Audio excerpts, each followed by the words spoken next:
Entrepreneurial leadership is this beautiful philosophy of being able to combine leadership with its entrepreneurial mindset. We want to have this vulnerability impact that also inspires other people to do.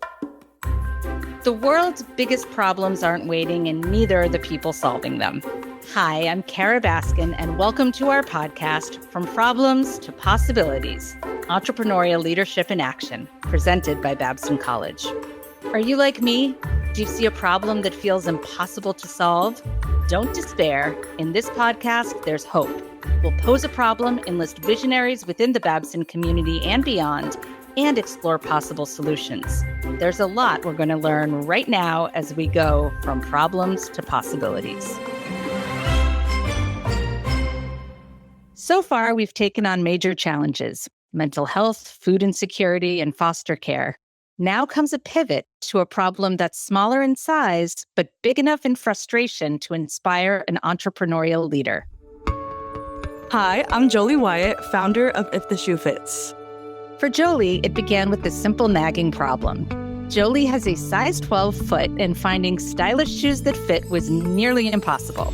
So this Babson College senior and entrepreneur turned her frustration into a business opportunity and created If the Shoe Fits, a tech-driven startup designing custom-made shoes for women and men. Jolie, it is so nice to have you on the podcast. Super excited to be here. Thank you for having me. Let's talk about how you first decided that this struggle to find shoes wasn't just personal. It could actually maybe be a business opportunity. How did you do that? So my first experience with the problem itself started in high school. We had this thing called business dress days, which was an opportunity for you to kind of get familiar with the corporate dressing. Obviously, what you wear is a good reflection of your community and also what you're doing on a day-to-day. I had the good opportunity to have blazers that fit, shirts that fit. I had an easy time finding pants. Where the issue always stemmed every day was the shoes. I spent hours endlessly in stores, looking for my sizes, looking for things that would fit. And I often found myself either in the men's section or just breaking into a size that was a little bit too small for me. And I was tired of bruising my pressure points and having my backs ripped to raw with shoes that were just not made for me. And we had this thing in our senior year where we actually focused the entire year on creating a business. And I talked with a bunch of store founders, a bunch of women in our community, and I realized that just in my community alone, about 20% of us had a size above size 10. I realized that if I'm not going to be the one that has to experience it, I need to be the one that changes it. I knew that going into college, I wanted to have a platform that would allow me to expand my entrepreneurial knowledge to be able to make this something that could impact millions of women all over the world. There's probably a lot of people listening thinking, how does somebody even begin to do this when no playbook exists? This is a first of its kind company.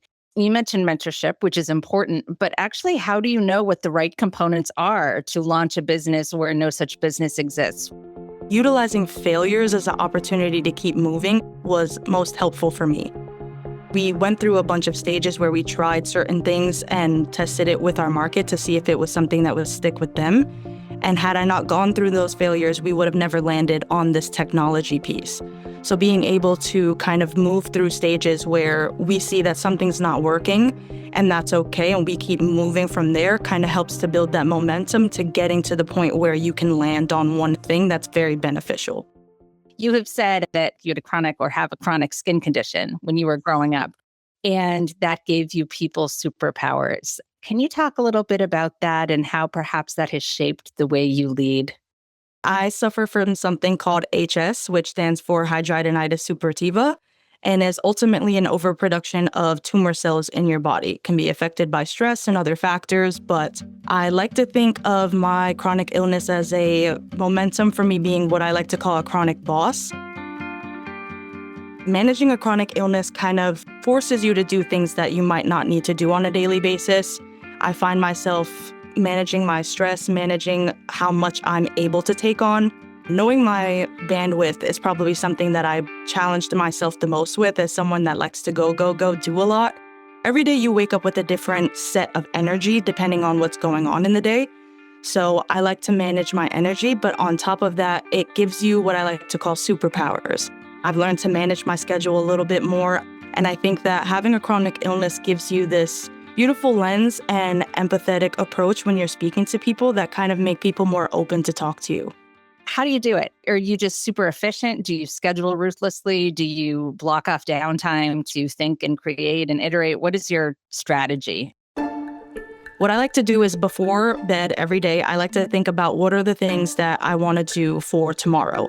And with those things, I set priorities. So if we use last year for an example, my priorities were my academics, all the classes I was taking at Babson, my business, so doing small things like working on my website, whether that was talking to people, whether that was just working on branding and logos. And the only way I was going to get things done every day to be able to do things little by little. Slow progress is still progress. Progress also adds up over time. So just doing one thing a day was helping to build into the goals that I had for those priorities. Also, getting good sleep, good energy gives you good momentum for the days to come. So I'm a big believer in getting 8 hours of sleep. And I was also one of those kids, especially in middle school, that put myself to bed at 9 p.m. and woke up at 6 o'clock on the morning sharp. So I think I'm a very routine person. And I think routine in combination with discipline and planning can take you very far in life and as a founder. Taking 10 seconds to ask a favor. Share this podcast with your friends and colleagues and click follow so you never miss an episode. Now back to our conversation. I want to go into the Student Government Association piece because you are the SGA president. I know that you led a team of 25 people and managed a budget of over $1 million, so sizable responsibilities. Tell me first about those initiatives and how the experience changed your understanding of leadership. I started out as a senator, which is a representative of your grade class year.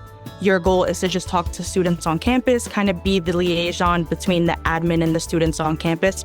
What I noticed consistently and consecutively over all 3 years of my time in SGA was that transportation was always an issue.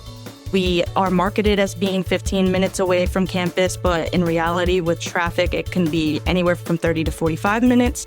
And if you don't have a car on campus, which is only about 30% of students, you are paying a large sum of money to travel to Boston. And what I wanted to do during my time in SGA was to help bring back this Boston shuttle. And the shuttle is 24-hour, depending on the day, usually runs Friday, Saturday, or Sunday. And it provides students free transportation to Prudential Center, Natick Mall, major spots in Boston that students usually need to get to. And the same thing kind of happened with access to health and wellness products on campus.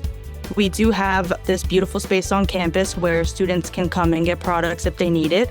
But I think sometimes students can be a little bit shy and don't want to ask for help. Obviously, cost comes in as well. So what I wanted to do was create a space on campus that had access to both of those products and also offered students the privacy to be able to get whatever they needed. And that spearheaded the health vending machine, which is now in Reynolds Campus Center, right across from the mailroom. And it has a bunch of products ranging from health and sexual prevention with low cost and free products. Have you ever had to lead at a time before you felt fully prepared, either at SGA or in your company? Has that ever happened for you? I would say my entire SGA presidency experience was that in a nutshell. I actually had this planned out trajectory as a planner. Sophomore year, I was vice president of communications. Junior year, which is actually where I decided to be president, my goal was to be vice president. I wanted to be president my senior year. I wanted to kind of work my way up to being president because you carry so much weight being the president of the student government here at Babson. And when it came time for students to run for campaigning, no one wanted to be president. And we were worried about the leadership and current state of SGA at the time. And I said, I think I'll run for president and we'll see how it goes. She has not only enriched the Babson experience for students, but also help pave the way for future leaders. Please join me in congratulating and awarding the Babson Outstanding Philanthropic Activity Award to Jolie Wyatt. It definitely wasn't a linear journey. There's also no playbook for being president of the largest student organization on campus, but you're also a student. So you have that little bit of flexibility with understanding this is what the students want, and I'll try. And if it doesn't work, I'll try again, and we'll continue to try until we make something beautiful like we have within the last year. So you just got to keep trying. Nothing's perfect, but failures are a pillar for lessons for success if you utilize them well. We want to know your opinion on this topic. Send your comments to podcast@babson.edu. Now back to our conversation. One theme that I think keeps running through this is your willingness to embrace risk and uncertainty and to try new things. One such thing seems to me to be your decision to spend part of senior year in Cape Town, South Africa. What did that experience teach you about trusting yourself? And did it influence how you think about risk as a founder? Senior year, I kind of wanted to pivot the focus into pouring back into myself. I took a 2-week program during my SGA presidency in the winter time before the spring had started back up. And I actually did a 2-week program learning global context of business in South Africa. And that was my first introduction into the Cape Town experience. The moment I landed there, I felt like home. And when I was leaving, I was like, no, please bring me back. What did you love about it? What I loved was my interactions with people and also the cultural interplay. I tasted a lot of good food, healthier options, all organic based, less processed foods. I was also interested to see what the academic scene was like, and being back on campus, it's a night and day. My classes in South Africa were only 30 to 45 minutes. Classes here are about an hour and a half. I went on a bunch of safaris, seen a bunch of animals. I actually got to hug 3 elephants, still have a bruise on my arm from the experience. But hey, Cape Town was probably the best experience I've had. I don't know if you can tell through our conversation right now, but I'm reliving my African experience every day, and I would do it all over again exactly how it was. I do have a question, about vulnerability. And you mentioned being in Cape Town and sharing your story more widely at Babson. And I know that you have a book called The Weight of the Sun, where you really lean into that vulnerability. How does vulnerability matter in leadership?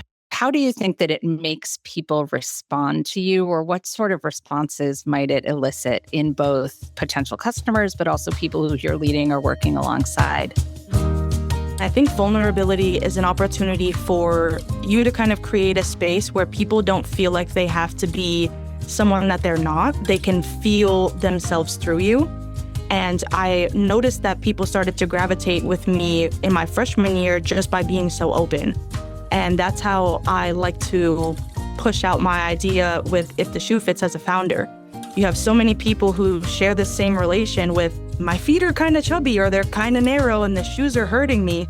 Even today on campus, right before I came here, I had my friend stop me on the way and was like, hey, I just want you to know I'm also a chubby feet girl.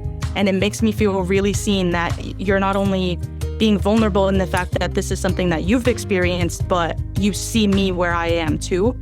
And I think that's what makes this so beautiful. For students listening who might feel like they don't fit the standard mold, whether it's their size or their background, what have you, but they want to build something on their own terms, what advice do you have for them? It's almost like when you're in class, most students will have this epiphany where they want to raise their hand and ask a question, but they don't want to ask the question because they don't want to be seen as X, Y, or Z. 9 times out of 10, there's somebody in that same room that has that same question. And had you asked, you would have asked on behalf of all of the students in that classroom.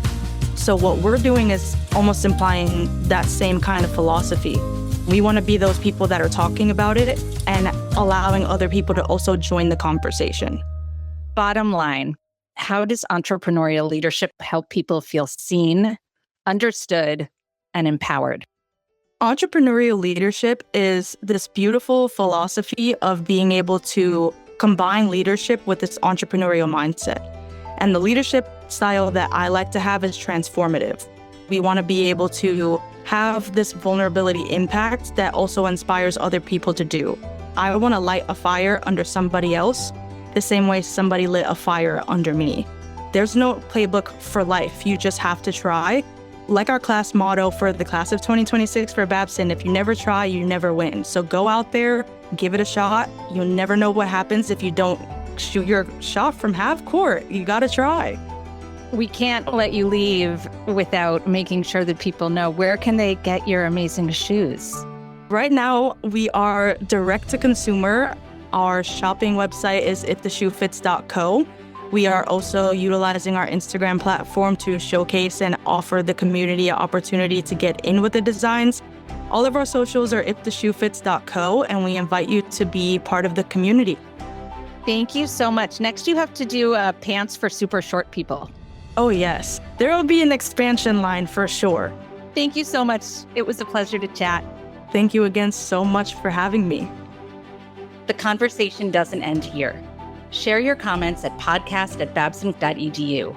You never know, we may use it in an upcoming episode. Plus, you can help grow the podcast. Share it with your friends and colleagues, click follow so you'll never miss an episode, and leave a 5-star rating and review, which tells the algorithms that we're doing something special here.